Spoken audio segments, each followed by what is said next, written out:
Al-Kindi. Beliau memiliki nama lengkap yaitu Abu Yusuf Ya'qub bin Ishaq Al-Kindi. Orang Arab menyebutnya dengan Al-Kindus. Beliau berasal dari Arab Selatan dan lahir sekitar tahun 809 Masehi. Beliau berasal dari Kufah. Ayahnya ialah seorang yang kaya raya yaitu Harun ar-Rasyid. Sejak kecil ia sudah akrab dengan dunia pendidikan, mulai dari membaca, menulis, hingga berhitung. Setelah dewasa ia mulai mempelajari sastra Arab, fikih, dan lain sebagainya. Ketika dewasa ia pindah ke Bashrah dan melanjutkan pendidikannya di Bashrah. Mengingat pada saat itu Bashrah merupakan pusat ilmu pengetahuan, ia mencurahkan pemikirannya untuk belajar ilmu kimia dan ilmu yang lainnya.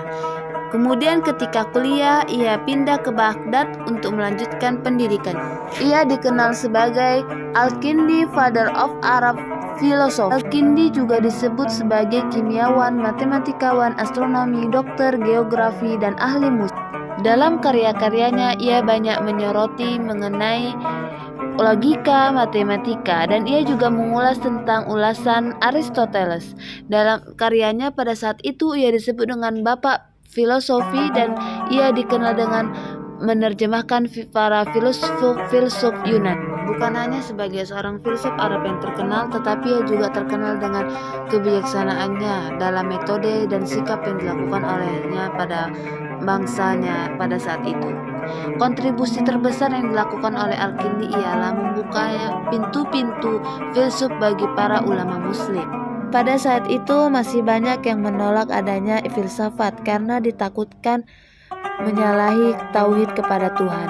Tetapi Al-Kindi menyampaikan filsafatnya dengan gagasan-gagasan filsafat yang dimiliki olehnya untuk menoleransi gagasan dari luar Islam. Dalam pemikiran Al-Kindi, ia sangat menolak pemikiran menurut Aristoteles dan Plato. Menurut Al-Kindi, dalam penciptaan alam semesta itu memiliki hubungan yang erat pada Tuhan. Kemudian Al-Kindi menghasilkan sebuah karyanya untuk menolak dan melemahkan pemikiran Aristoteles dan Plato.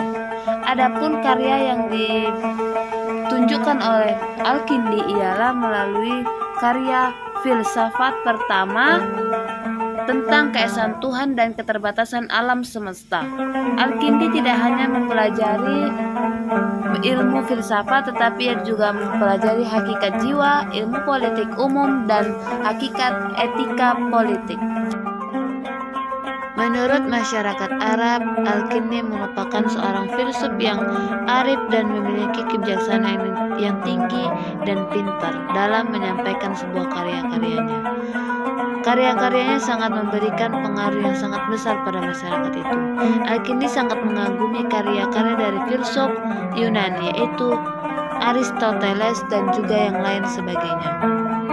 Dalam karya-karyanya, Al-Kindi sangat terkenal hingga membuat dia menjadi seorang filsuf yang terkenal hingga saat ini.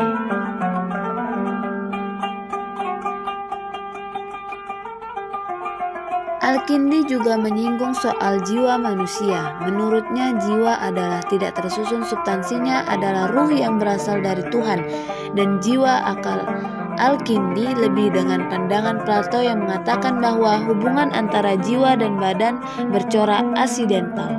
Namun Al-Kindi berbeda dengan Aristoteles yang berpendapat bahwa jiwa adalah bentuk dari badan. Selama ruh atau jiwa berada di badan, ia tidak akan menemukan kebahagiaan hakiki dan pengetahuan sempurna. Setelah berpisah dari badan dan dalam keadaan suci, ruh akan langsung pergi ke dalam kebenaran atau alam akal di atas bintang-bintang, berada di lingkungan cahaya iman, cahaya Tuhan dengan mendapat melihatnya. Disinilah letak kesenangan hakiki, itu berasal dari ruh. Namun jika ruh itu kotor, ia akan pergi ke bulan, lalu ke Merkurius, Mars, Venus, dan lain sebagainya, dan berakhir menetap ke alam akal lingkungan cahaya Tuhan. Di sanalah jiwa akan kekal abadi di bawah cahaya Tuhan. Bagi yang berbuat kejahatan di dunia, dia akan jauh dari cahaya Tuhan sehingga ia sengsara. Dan bagi manusia yang berbuat kebaikan, ia akan mendapat cahaya Tuhan dan hidup berbahagia di sisinya. Karena itulah Al-Kindi juga dianggap sebagai filsuf muslim pertama yang membahas hakikat ruh secara terperinci.